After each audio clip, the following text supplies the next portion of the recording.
Well, we're back on the Cape. Long, frustrating day of getting here. Took an hour just to get 3 miles getting onto the Cape, but we're back and got a couple of days to work on little girl. So anyway, time to start pulling the wraps off and see what we got, and got some plans. Looking forward to it.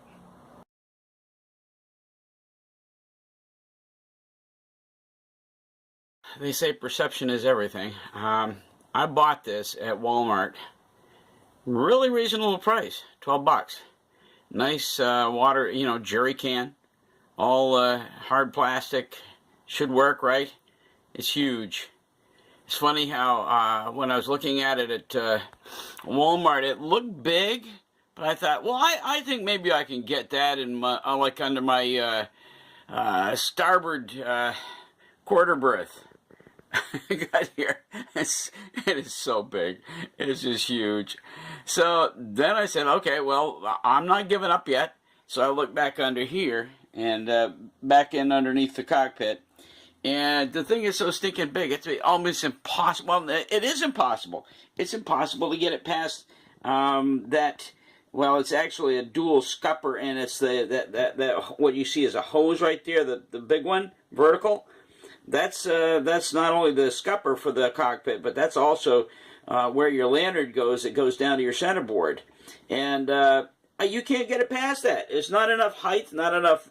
Anyway, okay, one last try. So I went up into the V-berth up here, and I do have room enough, just barely, underneath the forward part of the V-berth. There's enough space there, but you know what? It's going to be totally impractical. It's at a bad angle.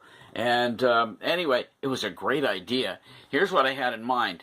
I went to Home Depot, and I bought. Okay, here's the regular lid. And by the way, it came with a spout that goes down inside here. I'm not even going to show you that because I left it at home.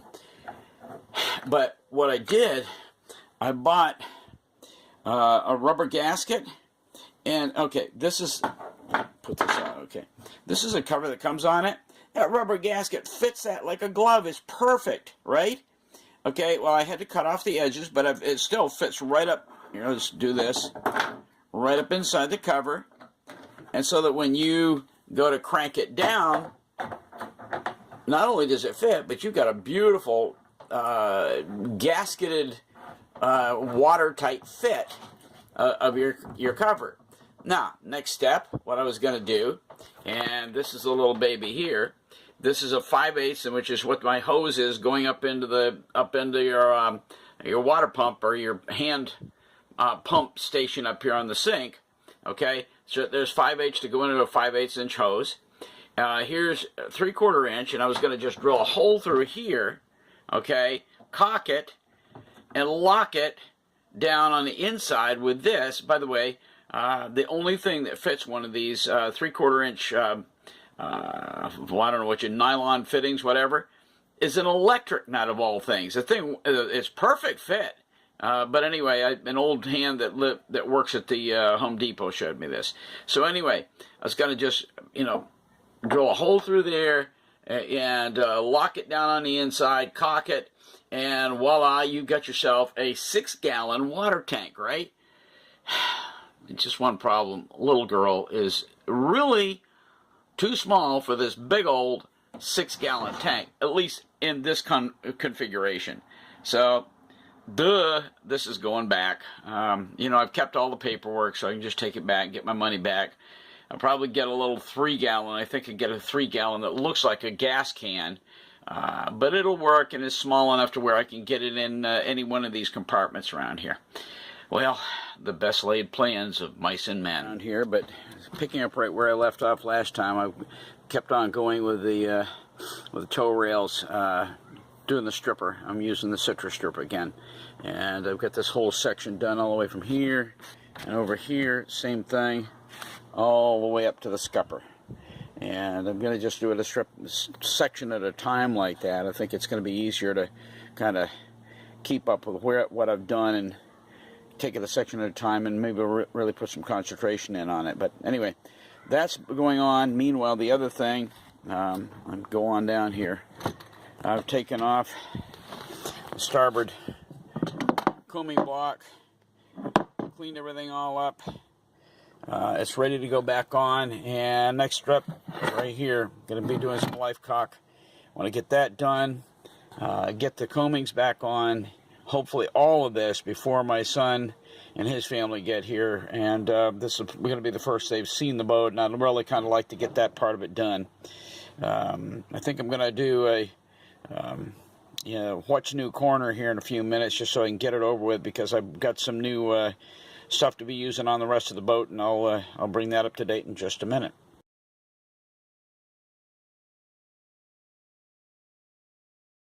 So What's New corner, which we're over in the other corner today. First of all, my divider holder, pencils, pens, and everything. This is not attached yet, but this is probably where it's going to go right here. Anyway, that's nice. I'm really glad to have that. I don't know if you can. Actually, I was kind of tempted to slide that all the way over and mount it right next to the strip up going up the bulkhead there. But anyway, figure it out later. But now the divider has someplace to go without sliding out this little rack down here. And of course, right here we have a brand new can of Cetal, which was desperately needed. Going to be working on the winch pads here for too long. I need to get those sanded out, and then those are going to start getting some Cetal put on those. Then over in this other corner, thanks to my sweet wife, the original little girl, she gave me these. Don't laugh, guys. Don't laugh, okay? I thought it was kind of cute. This one's called Salty But Sweet. It's, by the way, they're just little dish towels, little, hand towels. I'm going to build a rack and put it right here, I think, which won't really be in the way when people lay down in the starboard quarter berth. I think it's only going to come out an inch or two. But anyway, so we got one that's called Salty But Sweet. Again, these are little hand towels. The other one, Adventure Awaits, with a really nice compass rose on there, which is more of a terry towel type. But anyway, hey, look, I know it's the gift of your wife, so you just take it and enjoy, And I think it's kind of cool. So anyway, that's it for What's New corner. Sadly, the only other part of What's New corner is this monster right here, and this monster is going back, as you've already seen in the previous video. So anyway, whatever. Oh well, boy, I guess I misjudged the size of that sucker. Look at this thing. Look how big it is. I should have known. There's no way I'm going to find a practical place to fit that tank on Little Girl, especially under the starboard quarter berth here. It was just, no, it's not going to work. Anyway, on to work. I've got a truckload to get done before my son and daughter-in-law and the family gets here tomorrow. They're really the only ones that have not, well, they're the only ones that will have been on the boat. My brother's been on here. Other than that, nobody comes on this boat. I'm just... So it'll be kind of nice. And my son has really been looking forward to seeing it. So kind of looking forward to getting everything kind of finished up, cleaned up, neatened up before they all get here. So that's it for What's New corner.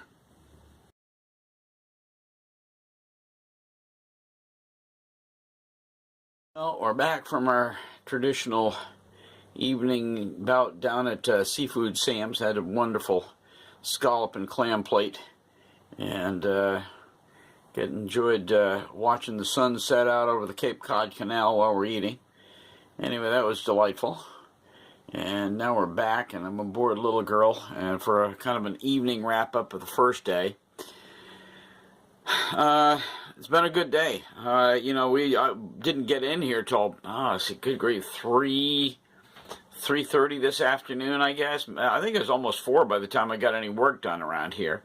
But anyway, I got the winch pads all sanded out, ready to take some CTOL in the morning.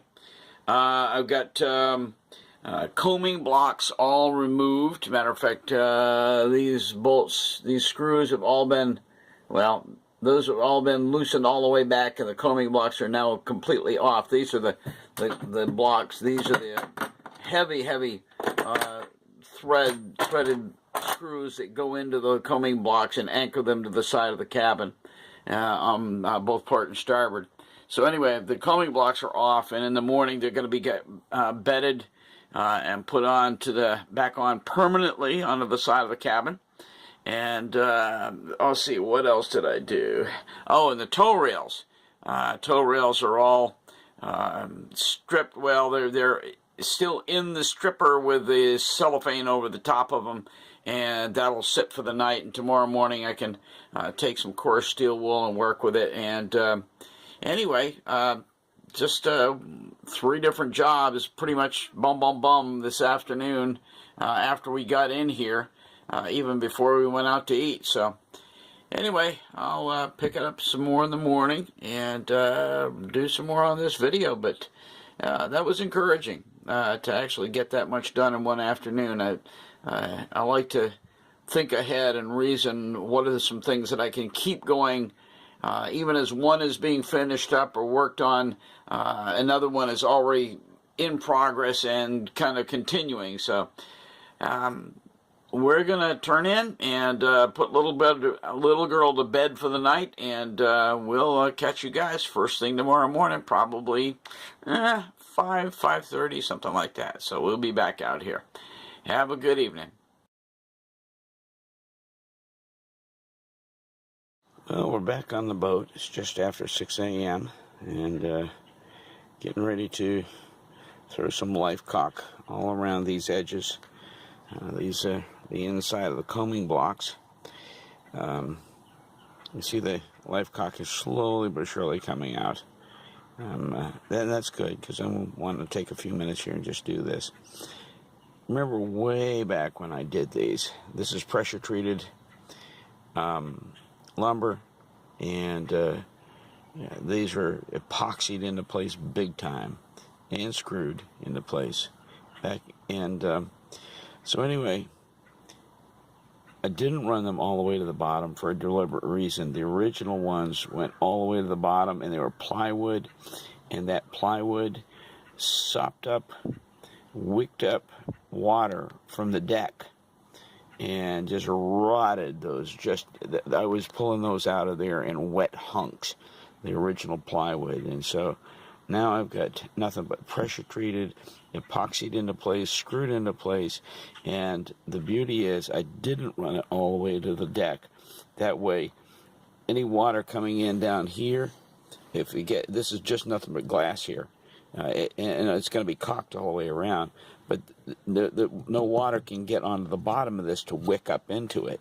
So anyway, that was my design, and I did these, meticulously fit the blocks to the inside of these, and they're ready to go. I'm getting ready to throw some caulking onto these and get them back onto the side of the cabin. So, next little project.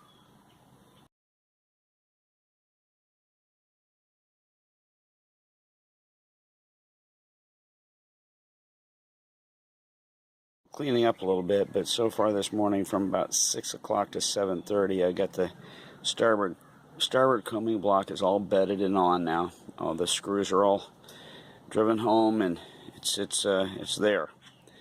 And the other thing I got done this morning, after finishing up some sanding, I got both the winch pads with the first coat of CTOL on them.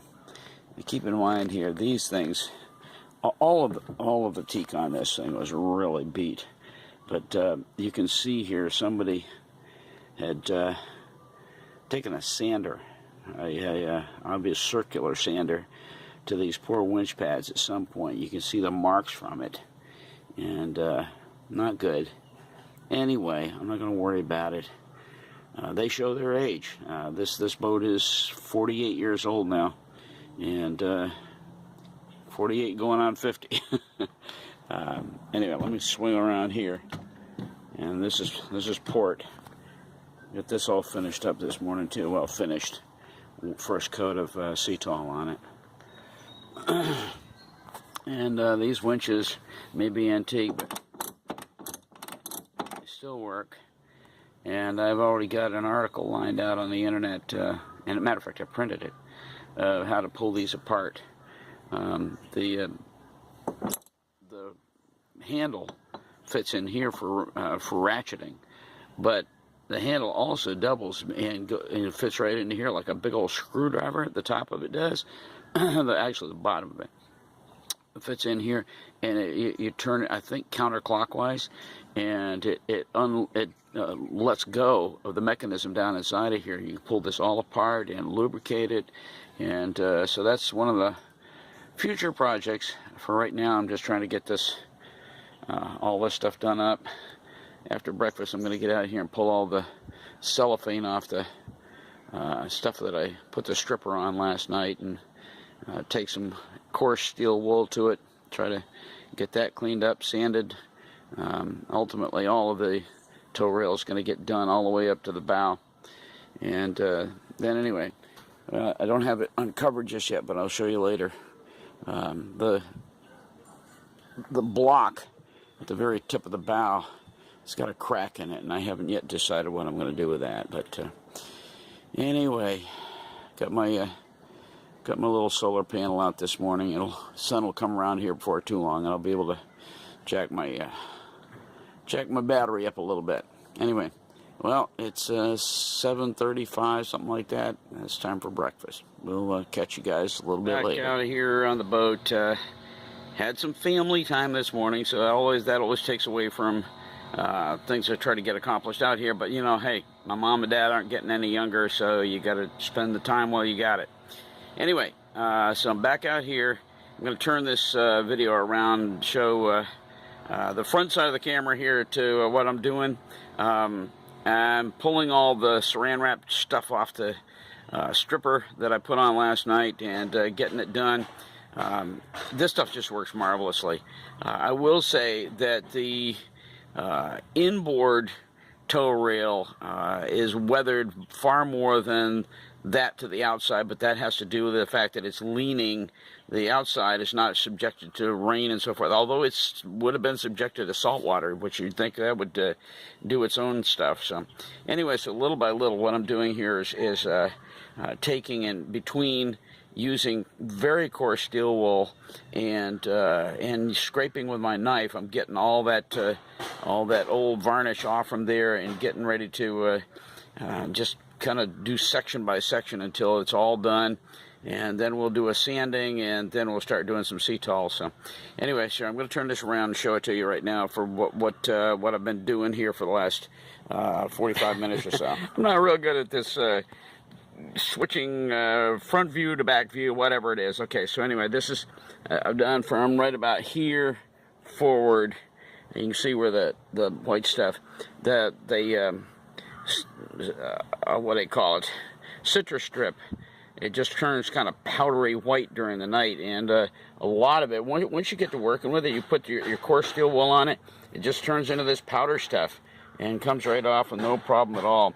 On the outside, I don't know if you can see this, it's going to be really weird trying to see. Anyway, well, I'm not going to bother with it. Anyway, so what happens on the outside, varnish, there was some varnish left, but because it's been in that stripper all night, what happens is really, really soft. And I just take my pocket knife. I'm about to get out. I've got an even better pocket knife for this with a longer blade on it. Take my pocket knife and just kind of, without tearing up the wood, just kind of gently scrape, and if you carefully do it, all that varnish just comes peeling right off, and you can be down to bare wood, bare teak. So just going to keep going. I got all the rest of this to do all the way to the back, and then I got to go to starboard. But for right now, I'm working to port, and I just looked it up, and it looks like the winch pads are going to have a lot more drying. This is just the first coat, and it's still tacky. They say theoretically you're supposed to let it dry 24 hours, and I tend to push it, and hopefully I'll be able to get these things to dry down a little bit faster than that. I want to be able to get these combings on, and after I get this port side done with all the tow rail all the way to the stern, I'm going to go ahead and get the port combing block back on, like I did the starboard this morning. So anyway, little by little, it's all long. It takes a long time. Starboard tow rail is done up to the scupper here. It's all done right to there, both outboard and inboard. Over here, this section, when I did this kind of a test run last time, I didn't really do a good job of it, so I've recoated it, and that's waiting. Meanwhile, over on port, over besides that one back at the stern, everything is done to amidships. Underneath the track here, I've got everything done up right to the back of the cabin. So anyway, that's waiting. We'll let that set for a long time, let the stripper do its work, and then we'll get back to that later. And since this is my wife's birthday, the original little girl, I'm taking her out to lunch, and we're going to go out to Sassuat Harbor again, and I love going out there. You know what? It's taking up some time because it takes a while to drive out there, and it takes a while to drive back, and it takes a while to eat. But honestly, you know, hey, I've been married to this woman for, boy, this is really bad, 45 years. And so, hello. When it's her birthday, it's time to treat her. So this is her favorite place to eat. So we're going to go out to Sassuat Harbor and let her get the incredible, unparalleled lobster rolls that only Sassuat Harbor produces, because that's what she loves. So anyway, we'll be back and we'll work on some of this some more after we get back from letting my wife have her lobster roll. We're going to have to split this into 2 videos again, because with the ceiling we got done yesterday and some other stuff, it's just gotten too long for just one video. So I think this is going to be the end of video number 1, and video number 2 will be coming up shortly. So again, thank you for dropping by Restoring Little Girl, and we'll carry on. And you can expect another video after this one is over and done.